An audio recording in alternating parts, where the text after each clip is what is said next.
Assalamualaikum teman-teman. Saya Yohana Francisca Pramudita Putri. Saya Anissa Olvianita Sari. Saya Putri Febrianti. Dan saya Ari Amanda. Selamat menyaksikan video presentasi kami dan semangat belajar. Halo semua, pada pertemuan kali ini kita akan membahas materi strategi pembelajaran matematika, yaitu mengenai metode expository. Yuk simak pembahasannya. Nah, sebenarnya apa sih itu metode ekspositori? Menurut M. Kalis 2011, pada bukunya yaitu Strategi Pembelajaran Berbasis Kompetensi, istilah ekspositori berasal dari konsep eksposisi yang berarti memberi penjelasan.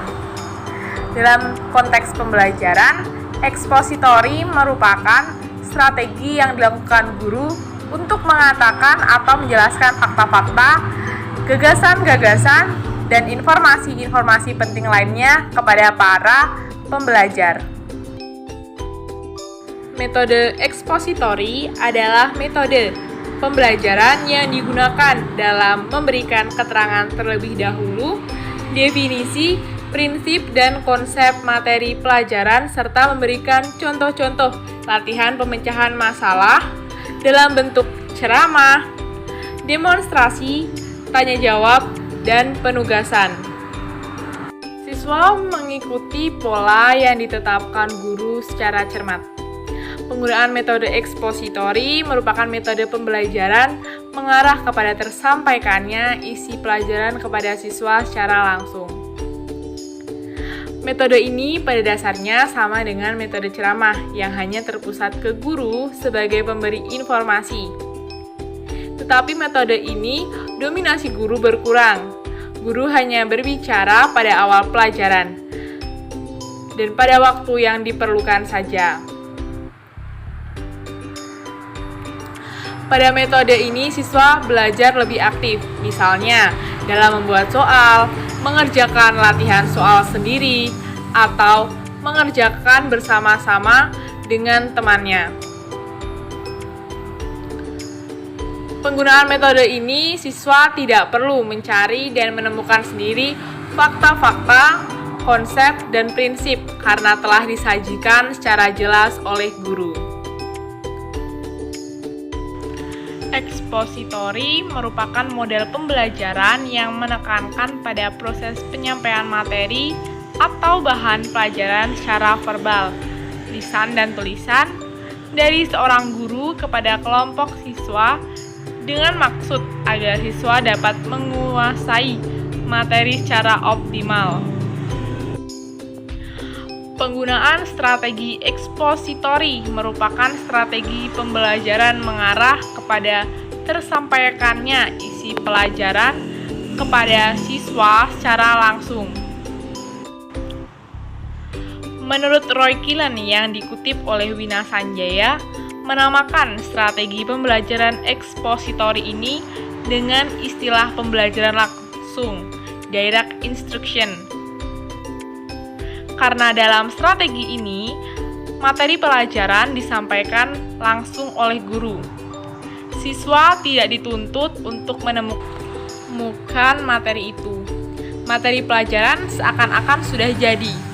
Oleh karena strategi ekspositori lebih menekankan kepada proses bertutur, maka sering juga dinamakan strategi talk and talk. Strategi pembelajaran ekspositori merupakan bentuk dari pendekatan pembelajaran yang berorientasi kepada guru, teacher-centered approach. Dikatakan demikian karena dalam strategi ini, guru memegang peran yang sangat dominan. Melalui strategi ini, guru menyampaikan materi pembelajaran secara terstruktur dengan harapan materi pelajaran yang disampaikan tersebut dapat dikuasai siswa dengan baik. Fokus utama strategi ini adalah kemampuan akademik achievement siswa. Ada beberapa karakteristik metode ekspositori menurut beberapa ahli. Yang pertama, menurut Sanjaya, mengklasifikasikan beberapa karakteristik strategi pembelajaran ekspositori yaitu sebagai berikut. Yang pertama, strategi ekspositori dilakukan dengan cara menyampaikan materi pelajaran secara verbal. Artinya, bertutur kata lisan merupakan alat utama dalam metode ini. Oleh karena itu, sering orang mengidentikannya dengan ceramah karena sifatnya sama-sama memberikan informasi. Yang kedua yaitu materi pelajaran yang disampaikan adalah materi pelajaran yang sudah jadi, seperti data atau fakta, konsep-konsep tertentu yang harus dihafal sehingga tidak menuntut siswa untuk berpikir ulang. Nah, untuk yang ketiga, tujuan utama pembelajaran adalah penguasaan materi pelajaran itu sendiri. Artinya, setelah proses pembelajaran berakhir, siswa diharapkan dapat memahaminya dengan benar, dengan cara dapat mengungkapkan kembali materi yang telah diuraikan. Selanjutnya yaitu karakteristik menurut Rusmono dan Hasan Basri. Karakteristik metode pembelajaran ekspositori menurut Rusmono yaitu yang pertama, memberi materi yang terbaru kepada siswa.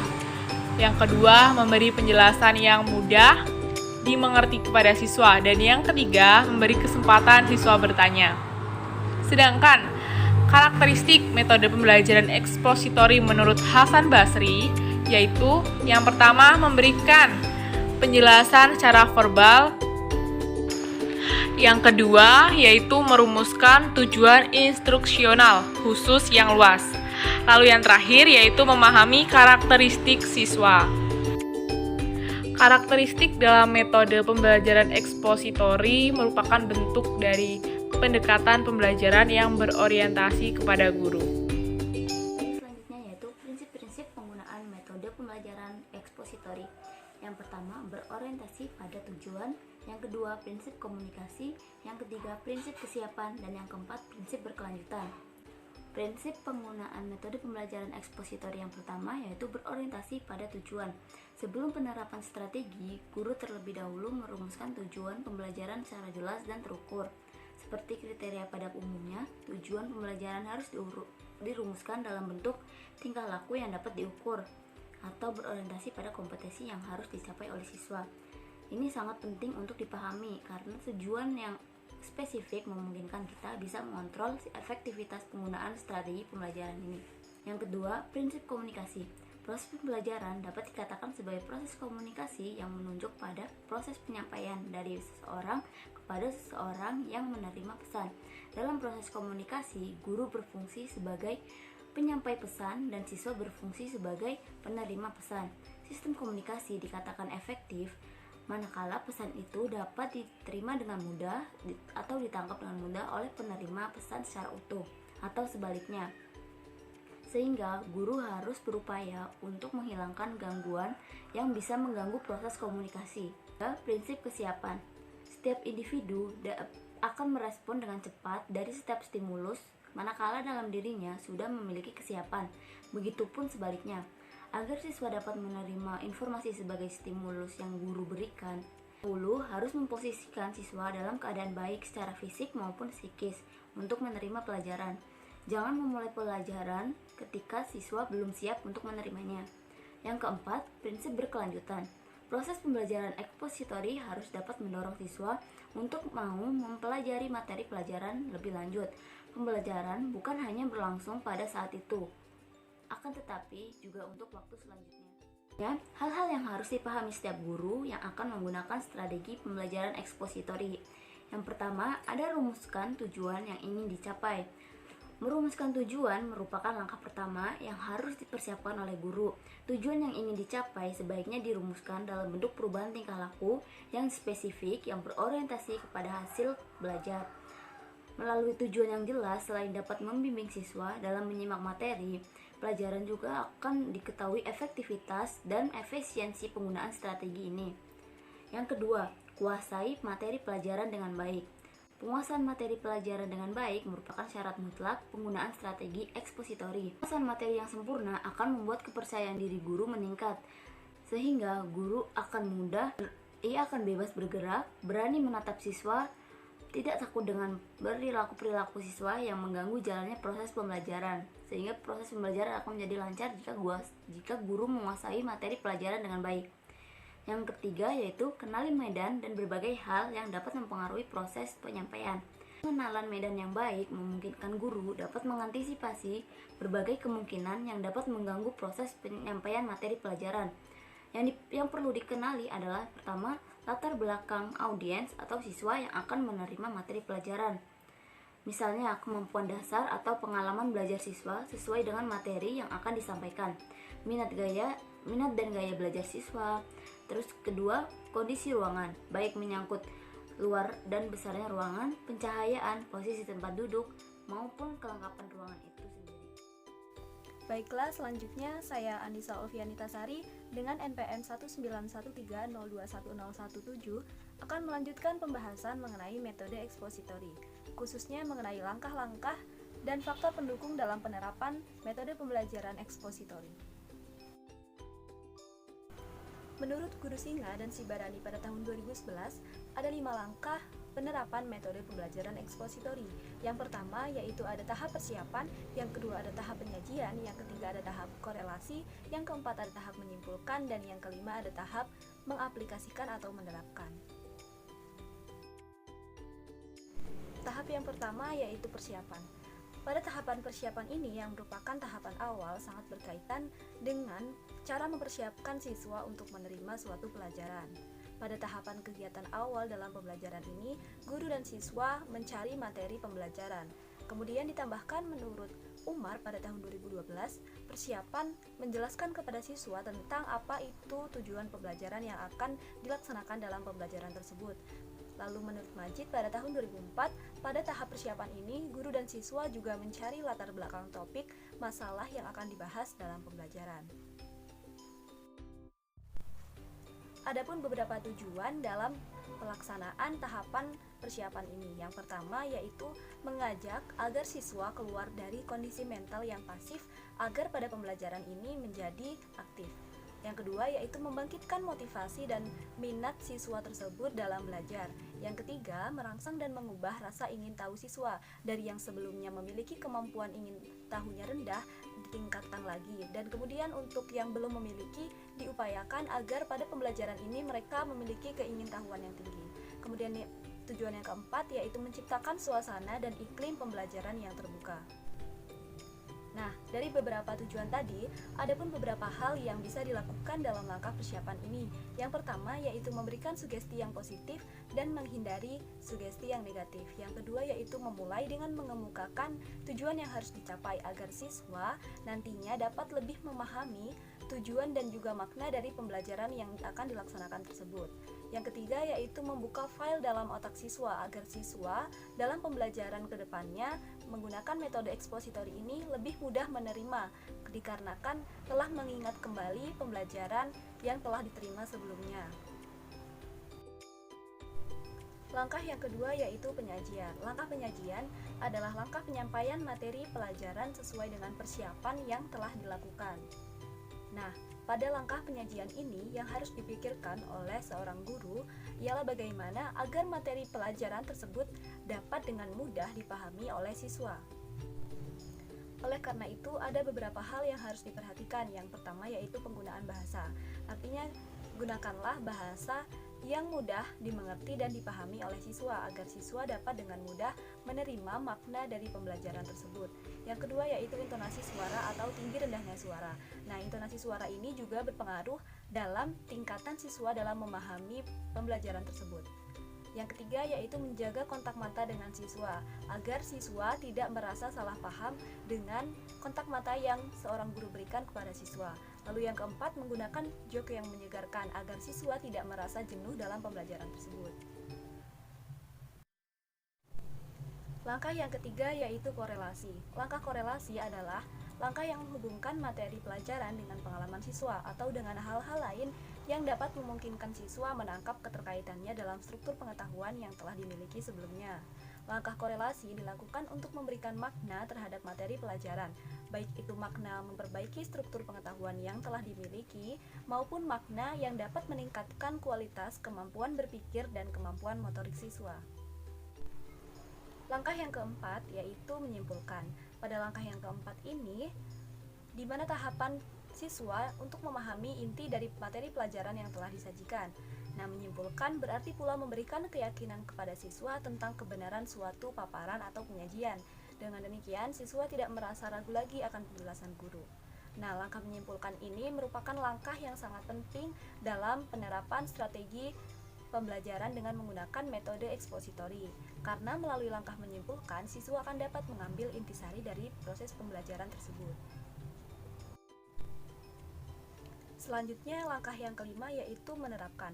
Langkah menerapkan atau mengaplikasikan ini merupakan langkah di mana siswa dapat menerapkan kemampuannya setelah mereka menyimak pembelajaran yang telah dijelaskan oleh guru. Nah, biasanya teknik yang dilakukan pada langkah ini ialah memberikan tugas kepada siswa yang relevan dengan materi yang telah disajikan dan memberikan tes yang sesuai dengan materi pelajaran yang telah disajikan sebelumnya. Nah, langkah ini merupakan langkah yang sangat penting dalam proses pembelajaran ekspositori, karena melalui langkah ini, guru akan dapat mengumpulkan informasi tentang penguasaan dan pemahaman materi pelajaran oleh siswa. Selanjutnya, faktor pendukung dalam penerapan metode pembelajaran ekspositori. Menurut Amelia pada tahun 2012, faktor pendukung dalam penerapan metode pembelajaran ekspositori ada 3. Yang pertama adanya teknik menjelaskan, yang kedua teknik bertanya, dan yang ketiga yaitu manajemen kelas. Teknik yang pertama yaitu teknik menjelaskan, itu ada 3 macam, yaitu menjelaskan karena ada pertanyaan, yang kedua yaitu menjelaskan dengan penjelasan seadanya, lalu yang ketiga menjelaskan dengan memberikan contoh. Teknik bertanya ada beberapa macam, yaitu yang pertama ada pengajuan pertanyaan secara jelas dan singkat, lalu ada pemberian pertanyaan dengan adanya acuan, lalu ada pemberian pertanyaan dengan pemusatan pertanyaan, kemudian pemberian pertanyaan dengan memerhatikan giliran, kemudian pemberian pertanyaan dengan memberikan tenggat waktu kepada siswa, lalu pertanyaan dengan diberikan juga penguatan, lalu pertanyaan dengan diberi tuntutan. Nah, untuk faktor pendukung dari penerapan metode pembelajaran ekspositori yang ketiga yaitu adanya manajemen kelas. Manajemen kelas berfungsi untuk menciptakan lingkungan belajar yang kondusif bagi peserta didik, untuk menciptakan tujuan pengajaran secara efektif dan juga efisien. Nah, tujuannya agar setiap peserta didik di kelas dapat bekerja atau dapat memahami suatu pembelajaran dengan tertib sehingga tercapai tujuan pembelajaran yang diinginkan secara efektif dan juga efisien.